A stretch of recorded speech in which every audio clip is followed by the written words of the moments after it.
Bueno, muchas gracias, buenas tardes, buen día, muchas gracias presidente, director, miembros del directorio.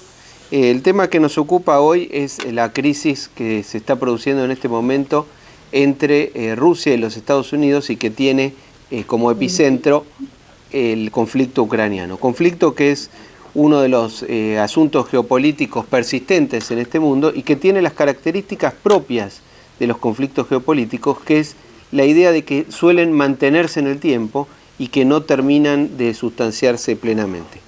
Este malentendido que hay entre Estados Unidos y Rusia tiene orígenes lejanos, por supuesto, y un periodo muy importante en la Guerra Fría, pero tiene un punto de partida fundamental en el mundo en el que vivimos en los últimos 30 años, a partir de lo que ocurrió con la caída de la Unión Soviética, que es un fenómeno que fue interpretado de manera diferente en Rusia y en los Estados Unidos.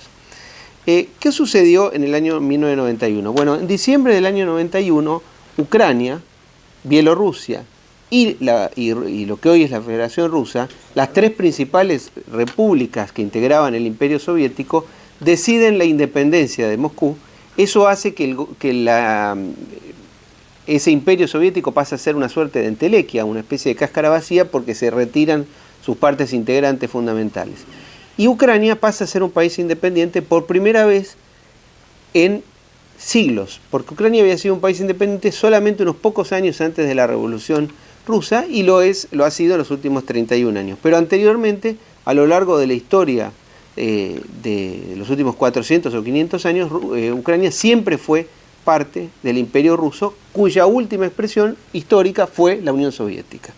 Por eso Brzezinski, un hombre de origen polaco, que era muy antirruso, él sostiene, en una idea de profundizar la idea del nacionalismo ucraniano, que Rusia, cuando controla Ucrania, es un imperio, y Rusia, cuando no controla Ucrania, deja de ser un imperio. Ahora, ¿qué ocurrió en 1994? En 1994, en el llamado acuerdo, los acuerdos de los memorándum de Budapest, los Estados Unidos, el Reino Unido y otras potencias acuerdan a Ucrania las garantías de la seguridad de su integridad territorial a cambio de que Ucrania renunciara a las armas nucleares, que son asumidas en su plenitud por la Federación Rusa, Estado sucesor y continuador de la Unión Soviética. En el año 97, a partir del 97, tiene lugar el punto de inicio del conflicto actual, que es la expansión de la OTAN. La expansión de la OTAN es el punto de conflicto hasta el día de hoy entre Estados Unidos y Rusia. ¿Por qué?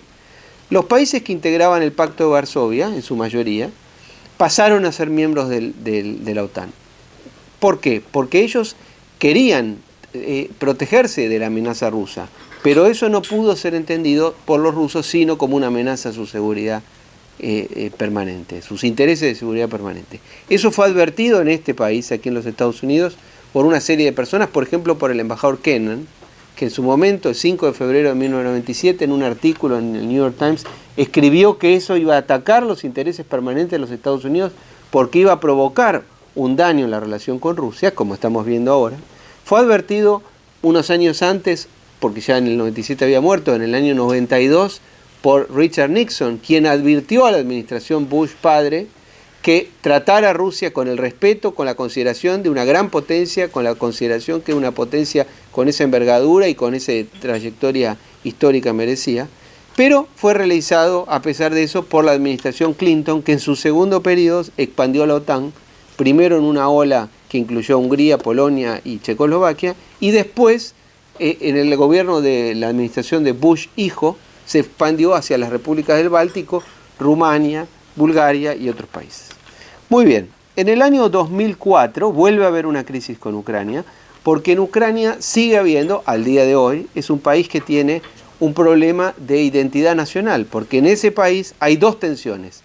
El occidente, donde está Kiev y otras regiones, quieren pertenecer a Europa, quieren pertenecer a la Unión Europea, sueñan con ser miembros de la OTAN, pero el este y el sur tienen población rusa o prorrusa y quieren mantener lazos con Moscú.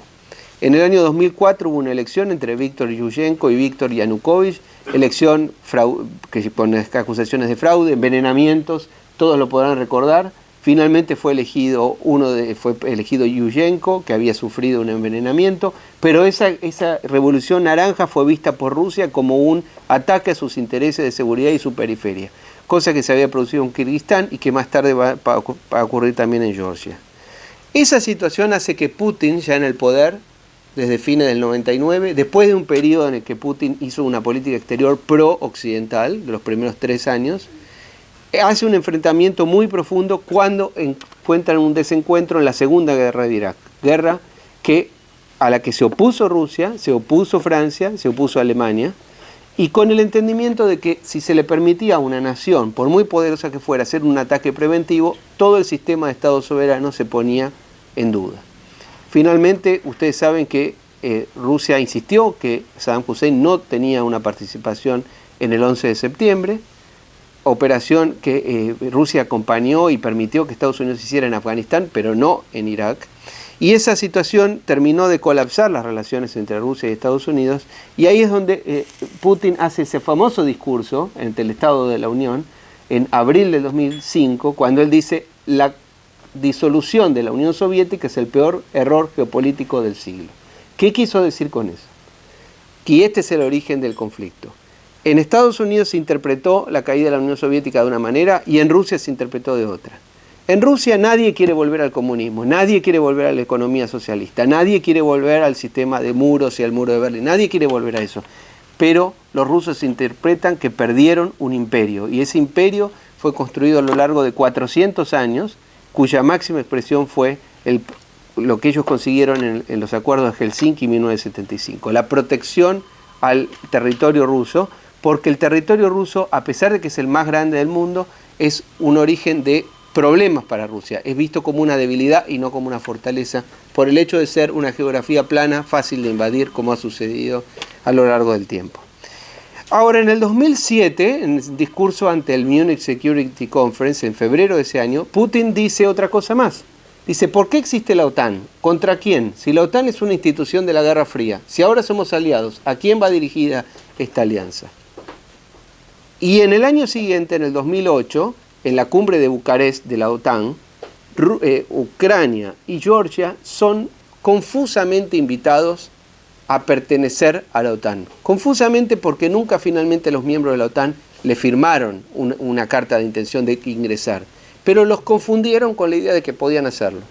Quien más se confundió fue el presidente Mikhail Saakashvili, el presidente de Georgia, que hace una operación en el verano de ese año pensando que va a ser acompañado por las potencias occidentales. Obviamente no lo fue, porque ningún país se va a ir a pelear con Rusia por Georgia. Esta es la verdad, puede gustarnos o no, pero esta es la pura verdad.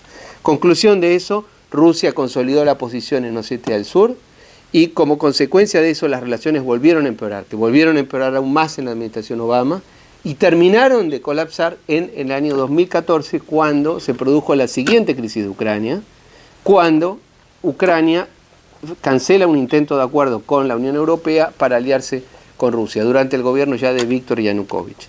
Rusia anexa, invade o recupera Crimea, depende cómo las queramos ver, reitero, recupera, anexa o invade.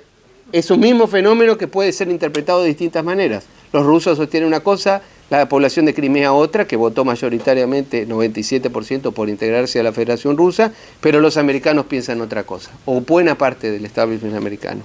Hoy, como estamos, la situación persiste permanentemente igual. Mientras Rusia se siente rodeada por la OTAN, los países de Europa y los Estados Unidos sostienen que Rusia está rodeando a Ucrania, de tal manera que hay un malentendido prácticamente sin solución. Termino con esto, porque este seminario se refiere a las consecuencias para América Latina y para el mundo. ¿Cuál es la consecuencia para América Latina? 2. Primero, mientras Estados Unidos hace operaciones, o los rusos creen que Estados Unidos hace operaciones en su zona de influencia, en su near abroad, en Ucrania, en Georgia, en los países que eran parte del Pacto de Varsovia, Rusia contesta haciendo o diciendo que va a hacer, o ya haciendo, operaciones en la zona de influencia de los Estados Unidos, que es el Caribe, qué es lo que ocurre en Cuba, qué es lo que ocurre en Nicaragua, qué es lo que ocurre en Venezuela principalmente, y en el resto de los países. Segunda consecuencia de orden global, que también afectan a nuestra región y a nuestros países.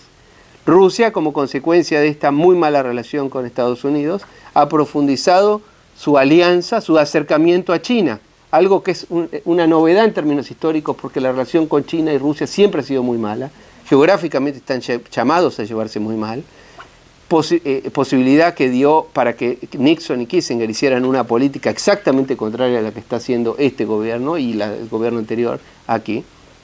¿Y qué es la consecuencia de eso?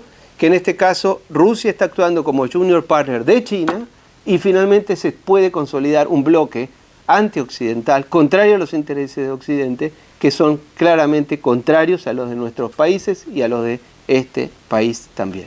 Esto es advertido por algunos sectores, hay personas en este país que lo están advirtiendo, que tiene un costo enorme pelearse con Rusia. Rusia es un país importantísimo desde el punto de vista militar, tiene un arsenal nuclear comparable a los Estados Unidos, pero en términos económicos Rusia es la economía número 10 del mundo aproximadamente, tiene una economía parecida a la italiana o a la del Brasil aproximadamente. No es un actor decisivo. La potencia ascendente en el siglo XXI es China. Ahí es donde los Estados Unidos tienen un rival como nunca tuvieron en la Unión Soviética, porque la Unión Soviética no tenía el aparato económico que tiene China para rivalizar con Occidente.